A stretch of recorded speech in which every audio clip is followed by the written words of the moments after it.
आता बातमी नाशिकमधून। नाशिक जिल्ह्यातील 1000 बार अँड आज बंद राहणार आहेत।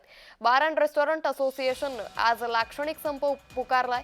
दारू विक्रीवरील टॅक्समध्ये केलेली 10% वाढ रद्द करावी, तसंच अनधिकृत मद्य विक्रेत्यांवर कारवाई करण्याची मागणी करण्यात आली आहे। तर उत्पादन शुल्क मंत्री अजित पवारांनी तातडीनं मागणी पूर्ण करावी अशी असोसिएशनची मागणी आहे। राज्यातील अनेक जिल्ह्यात आज बार अँड हॉटेल बंद राहणार असल्याची माहिती आहे।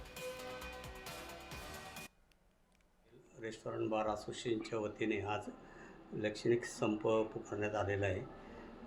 आमच्या प्रमुख दोन मागण्या आहे। दरवर्षी जी काही लायसन फीमध्ये वाढ होती 15%, ही कायमस्वरूपी कुठेतरी स्थिर करण्यात यावी आणि ही 5-5 वर्षासाठी एक फिक्स अमाऊंट करण्यात यावी। आणि दुसरा जो महत्त्वाचा विषय का जो वॅट म्हणजे टर्नओव्हर टॅक्स म्हणून जो 10% आम्हाला लावण्यात आलेला आहे, हा फक्त हॉटेल व्यावसायिकांवरच लावण्यात आलेला आहे जिथे FL3 लायसन आहे।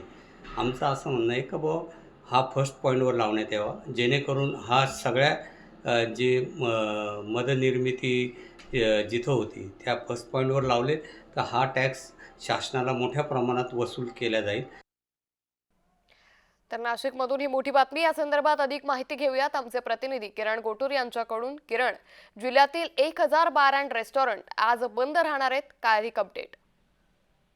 अंकिता, नाशिक जिल्ह्यातील सर्व बार अँड रेस्टॉरंट हे आज बंद एकूणच राहणार आहेत। मागचा जो अर्थसंकल्प झाला त्यानंतर 10% वॅट अतिरिक्त लावलेला आहे आणि ते रद्द करावी, ही एक प्रमुख मागणी आहे।